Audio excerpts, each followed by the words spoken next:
سارا کہتی ہیں کہ 2008 میں ان کا پہلی دفعہ دیوداسی کہلانے والی خواتین کے ساتھ آمنا سامنا ہوا۔ یہ خواتین عام جسم فروش خواتین سے خاصی مختلف نظر آتی ہیں۔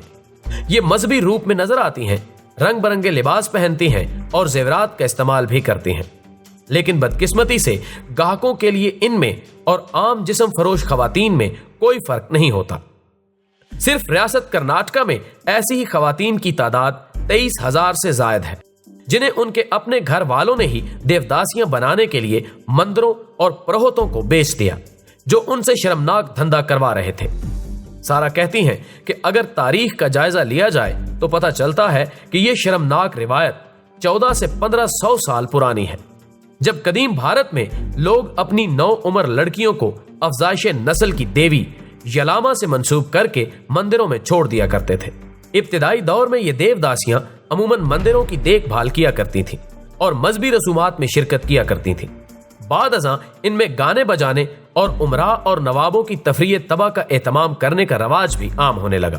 چند صدیوں بعد یہ مذہبی روایت اس قدر زوال پذیر ہو گئی کہ دیوداسیوں کا ہندو مت کی عبادت اور رسومات سے تعلق تقریباً ختم ہو گیا اور یہ محض جسم فروش خواتین بن کر رہ گئیں۔ آج بھی بھارت کے طول و عرض میں غریب خاندان جانتے بوجھتے ہوئے اپنی بچیوں کو دیوداسیاں بنانے کے لیے فروخت کر دیتے ہیں اور پھر ان کی تمام عمر ہوس پرستوں کی تفریح طبع کا سامان بنتے ہوئے گزر جاتی ہے۔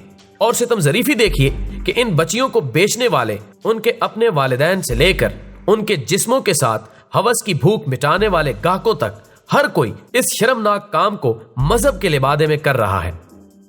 اندھے، گونگے اور بہرے سماج کی نگاہ میں یہ پربھو داسیاں قابل احترام ہوتی ہیں، لیکن حقیقت میں ان کے ساتھ وہ کچھ ہو رہا ہوتا ہے جو اوپر بیان کیا گیا ہے۔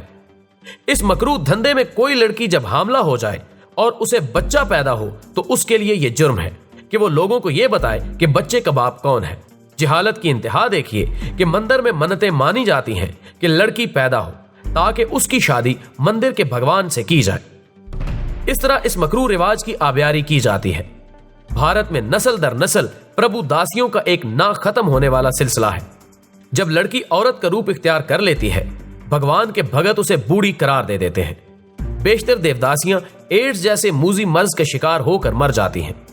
ایک عالمی رپورٹ کے مطابق اس موذی رواج کا شکار اکثر لڑکیوں کو دور دراز کے علاقوں میں بھی فروخت کیا جاتا ہے۔ اگر کوئی لڑکی گھر پہنچ جائے اور والدین کو حقیقی صورتحال کے بارے میں آگاہ کر بھی دے تو بھی والدین بچیوں کی کہانی کو جھوٹ سمجھتے ہیں اور انہیں اپنانے سے کتراتے ہیں۔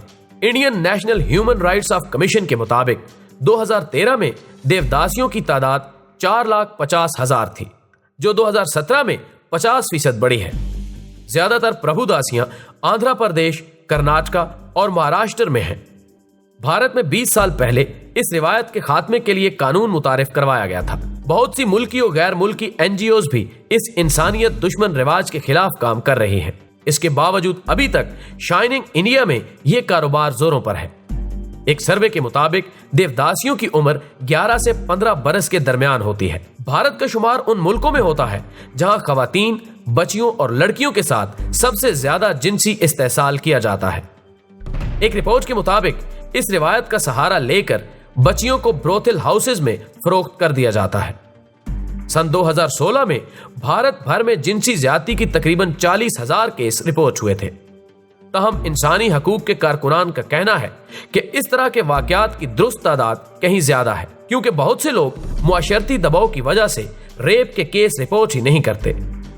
بھارت میں جنسی زیادتی کے واقعات کی روک تھام کی خاطر ملکی قوانین کو سخت بنایا گیا ہے، تاہم پھر بھی اس قدامت پسند معاشرے میں ریپ کے واقعات میں کمی واقع نہیں ہوئی۔ ماہرین کا کہنا ہے کہ ایسے جرائم کے سدباب کی خاطر معاشرتی سطح پر شعور و آگاہی میں اضافہ کرنا ضروری ہے۔ ایک رپورٹ کے مطابق بھارت میں ہر تیسری عورت جنسی زیادتی اور جسمانی تشدد کا شکار ہے۔ 15 سے 27 سال تک کی عمر کی لڑکیوں پر جسمانی تشدد کا انکشاف ہوا ہے۔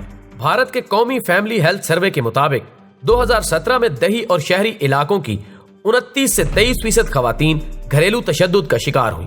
سروے کے مطابق شادی شدہ 31% خواتین کو ان کے شوہر نے تشدد کا نشانہ بنایا، جبکہ 56 سے 15% غیر شادی شدہ خواتین پر ان کے بھائی، سوتیلے باپ، سوتیلی ماں اور اساتذہ نے تشدد کیا۔ اعداد و شمار کے مطابق پوری دنیا میں جنسی زیادتی یعنی ریپ کے سب سے زیادہ کیسز صرف امریکہ میں درج ہوتے ہیں، یعنی نمبر 1 امریکہ جنسی زیادتی کے حوالے سے بھی نمبر 1 ہے، جبکہ دوسرے نمبر پر انڈیا ہے۔ ناظرین، اگر دنیا کے انسانوں میں تھوڑی سی بھی اخلاقی قوت ہو تو وہ خواتین، بچیوں اور لڑکیوں کے ساتھ ہونے والی جنسی زیادتیوں کے خلاف آواز اٹھائیں۔ ناظرین محترم، ہمیں امید ہے کہ آج کی یہ ویڈیو آپ کو پسند آئی ہوگی۔ اسے دوستوں کے ساتھ شیئر کیجیے اور کمنٹ باکس میں ہمیں اپنی قیمتی تجاویز سے ضرور آگاہ رکھیے گا۔